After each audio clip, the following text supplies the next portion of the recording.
निशा की बड़ी बहन रितु अभी तक बेड पर सो रही थी, तो वहीं पर निशा और उसकी छोटी बहन रेखा शीशे के सामने मटक रही थी।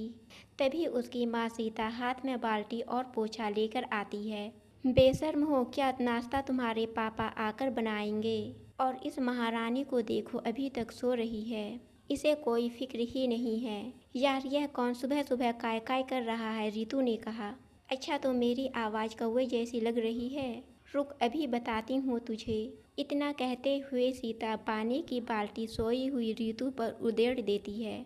दिल्ली शहर में सीता अपनी 3 बेटियों रितु, निशा और रेखा के साथ रहती थी। सीता की तीनों बेटियां बहुत ही चंचल और बिगड़े स्वभाव की थी। सीता अपनी तीनों बेटियों के इस मिजाज से बहुत ही परेशान थी। अपनी तीनों बेटियों के स्वभाव को देखते हुए उसने जल्द से जल्द तीनों की शादी करने की ठानी। काफ़ी खोजबीन के बाद उसे एक रिश्ता बहुत ही अच्छा लगा। जहां पायल के 3 बेटे थे, वह भी अपने तीनों बेटे की शादी जल्द से जल्द करना चाहती थी। दोनों परिवार को यह रिश्ता बहुत ही पसंद आया। दोनों के घरों में शादी की तारीख तय हो गई। अब शादी का समय भी आ गया। पूरे विधि विधान से रितु, निशा और रेखा का विवाह संपन्न हुआ। सीता की तीनों बेटियों की शादी पायल के तीनों बेटे अर्जुन, ऋतिक और अंकित से हो गई। अब तीनों अपने ससुराल आ गई। पायल शहर में तो रहती थी, लेकिन थी वह एकदम पुराने विचारों वाली। उनकी सोच और उम्र उनके सफ़ेद बालों की तरह ही एकदम पुराने थे। आज पायल जी बहुत ही खुश थी, क्योंकि आज उनकी तीनों बहुएं एक साथ गृह प्रवेश जो कर रही थी। जैसे ही तीनों बहू दरवाजे पर आती है, पायल तीनों को रोक कर अंदर आती है और जल्दी से 3 कलश रखती है। अपनी बहू से कहती है, तुम तीनों बहुएं एक साथ इस कलश को गिराकर, अपने पैरों से गिराकर इस घर के अंदर प्रवेश करो। वह तीनों बहनें अपनी सास की बात मानकर कलश को गिराकर अपने ससुराल में प्रवेश करती है। घर के अंदर प्रवेश करते ही निशा अपना घूंघट ऊपर करती है और कहती है, उफ, यहाँ तो बहुत गर्मी है। यार सासू माँ, जल्दी से एसी चला दो, बहुत गर्मी है। अपनी नई बहू की ऐसी हरकत देखकर पायल को बहुत ही गुस्सा आता है और वह सभी घर वालों और रिश्तेदारों की मौजूदगी में उस पर चिल्लाते हुए कहती है, निशा बहू, यह क्या बदतमीजी है? मुझे तुमसे बिल्कुल भी ऐसी उम्मीद नहीं थी। इतनी भी क्या जल्दी पड़ी थी तुझे अपना घूंघट उठाने की? अरे कल तेरी मुंह दिखाई है। अरे कम से कम तब तक तो रुक जाती। तभी अपनी बहन की तरफदारी करते हुए रितु कहती है, तो इसमें उसने क्या बुरा कर दिया सासू माँ? अगर उसे गर्मी लग रही है तो वह अपना घूंघट उठाएगी ही ना। बड़ी होने के नाते तुझे अपनी छोटी बहन को संस्कार सिखाने चाहिए, ना उसको गलत शिक्षा देनी चाहिए। पायल ने अपनी बड़ी बहू रितु से कहा। अब आप बस भी करो सासू माँ, आप तो बेवजह ही मेरी बहनों को सुनाए जा रही हैं। और अगर निशा ने अपना घूंघट हटा भी लिया तो इसमें इतना हाइपर होने की क्या ज़रूरत है? बेकार का तमाशा बना रखा है आपने। तीनों नई नवेली बहू सभी रिश्तेदारों के सामने अपनी सास को बहुत सुनाती है। फिर तीनों बहुएं अपने अपने कमरे में अपने अपने पति के साथ चली जाती है। रात को रितु जब अपने कमरे में होती है, उसका पति अर्जुन उससे कहता है, देखो जानू, तुम मुझे बहुत पसंद हो, लेकिन वो क्या है ना, मेरी माँ थोड़े पुराने विचारों वाली है, तो तुम कोशिश करना कि तुम उनसे तालमेल बिठा सको। आप बिल्कुल भी फिक्र ना करो जी, हम तीनों बहनें हैं ना, हम तीनों अच्छे से सब संभाल लेंगे, रितु ने कहा। सुबह तीनों बहनें नहा धोकर बैकलेस ब्लाउज पहनकर अपनी पहली रसोई की रस्म करने जाती है। अरे वाह, क्या हॉट लग रही हो तुम दोनों, तो तुम कौन सी कम लग रही हो, एकदम पटाखा लग रही हो। तीनों बहनें एक दूसरे से बातें कर रही थी। तभी वहाँ निशा का पति ऋतिक आ जाता है। तीनों को ऐसे कपड़े पहना देख वह कहने लगता है, अरे ये कैसे कपड़े पहन रखे हो आप लोगों ने? अगर माँ ने आप तीनों को इस हालत में देख लिया तो बहुत गुस्सा करेंगी। वो थोड़े पुराने विचारों की हैं। आप टेंशन मत लो, हम माँ जी को समझा लेंगे। और वैसे भी बैकलेस पहनने में बुराई ही क्या है? रितु ने अपने छोटे देवर ऋतिक से कहा। सभी बातें कर ही रहे थे कि इतने में वहाँ पायल आ जाती है और अपनी बहुओं को ऐसे कपड़े में देखकर कहती है। इस तरह के कपड़े में देखकर उन्हें अपनी बहू पर फिर से गुस्सा आ जाता है और वो तिलमिला उठती हैं। वह कड़कती हुई आवाज़ में कहती, यह तुम तीनों ने कैसे कपड़े पहन रखे हैं? तुम लोगों में कुछ लाज बची है या नहीं? कम से कम यह तो सोचती कि घर में 4-4 मर्द घूमते हैं। ऊपर वाले यह कैसा दिन दिखा रहा है मुझे? मेरी बहुएं अब इस घर में नंगी होकर घूमेगी। माँ जी, आप हर बात पर रोक टोक क्यों करती हैं? भला हम आज के मॉडर्न ख्यालात की लड़कियां हैं, जो मर्जी आए वो पहनेंगी। छोटी बहू रेखा ने कहा, मैंने पहले ही कहा था तुम लोगों को माँ को यह सब बिल्कुल भी पसंद नहीं आएगा।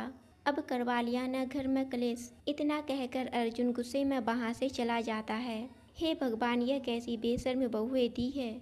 आपने मुझे जितने छोटे इनके कपड़े हैं उससे कई गुना लंबी तो इनकी जुबान है। चलो अब जल्दी से नाश्ता बनाओ और मेरे बेटे को परोसो, उनको ऑफिस जाने के लिए देरी हो रही है। पायल अपनी तीनों बहुओं से कहती है। तीनों बहुएं किचन में जाकर जल्दी जल्दी नाश्ता बनाने लगती है। तीनों ने मिलकर काम किया तो नाश्ता भी जल्दी ही बन गया। इसके लिए वह तीनों सभी के लिए नाश्ता लगाती है। अपनी बहू की नाश्ता करके पायल बहुत ही खुश होती है, क्योंकि नाश्ता बहुत ही स्वादिष्ट था। सभी लोग बहुत ही तारीफ करते हैं। फिर तीनों भाई ऑफिस निकल जाते हैं। अब तो यह रोज का हो गया था। पायल की खुले विचारों वाली बहुओं को हर रोज अपनी सास से किसी न किसी बात के लिए बेशर्मी के ताने सुनने पड़ते थे। एक दिन सीता अपनी बेटियों को फ़ोन करती है। अरे कैसी हो तुम तीनों? कहीं अपनी हरकतों से अपनी सासू माँ को परेशान तो नहीं कर रही? क्या माँ, अब आप कम से कम आप तो हमें ताना देना बंद कर दो। शादी के पहले माँ की बातें सुनो, फिर शादी के बाद सास की। सीता ने कहा, ऐसी हरकतें करती ही क्यों हो कि सबको सुनाना पड़े। अच्छा चल, अब फ़ोन रखती हूँ। तुम तीनों अपना ध्यान रखना। ऐसे ही कुछ दिन बीत जाते हैं। तभी उनके पड़ोस में रहने वाली अनु आंटी उनके घर आती है। पायल, ओ पायल कहाँ है? आंटी जी, सासू माँ तो किसी रिश्तेदार के घर कीर्तन में गई हुई हैं। बड़ी बहू रितु ने कहा, आप बैठिए, वो बस आती हुई होंगी। अच्छा अच्छा ठीक है।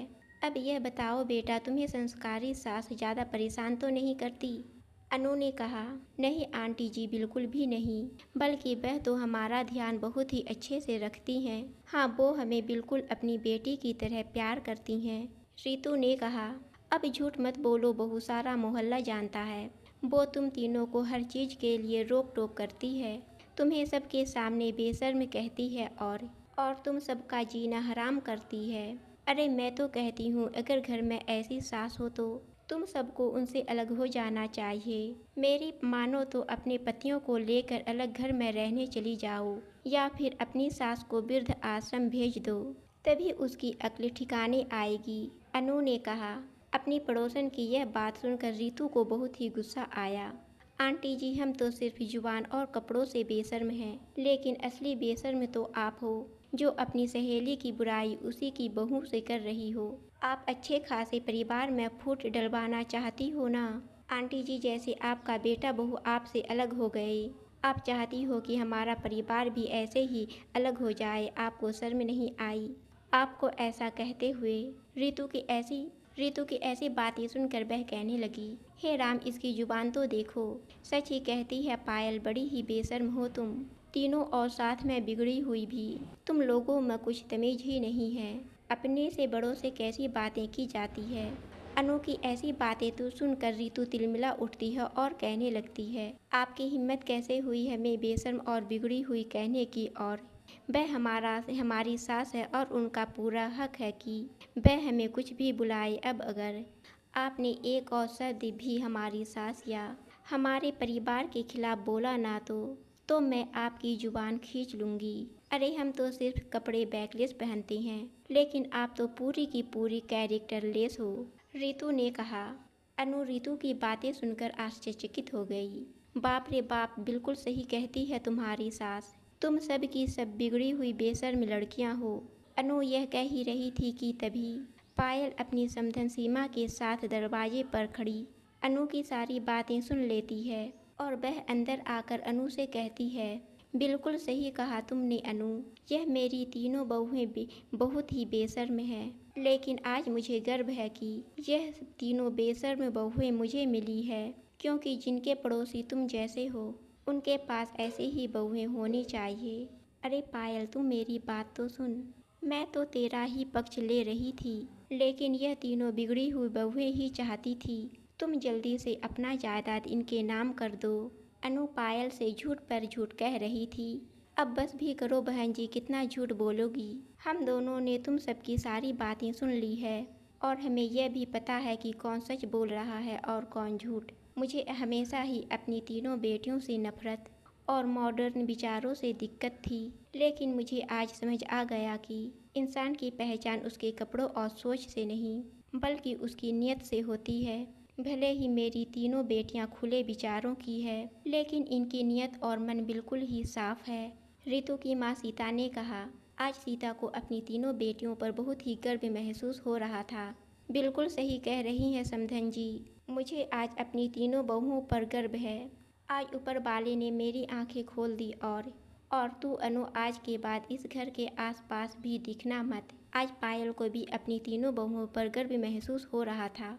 पूरी तरह जलील होने के बाद अनु शर्मिंदा होकर वहाँ से चली जाती है। उस दिन के बाद पायल और सीता कभी भी उन तीनों को ओढ़ने पहनने से नहीं रोकती और ना ही उनको कभी ताने देती, और जो कोई भी उन तीनों के खिलाफ बोलता उसको पायल और सीता मुंह तोड़ जवाब देती। दोस्तों, आपको कहानी पसंद आई तो चैनल को सब्सक्राइब और वीडियो को लाइक ज़रूर करें।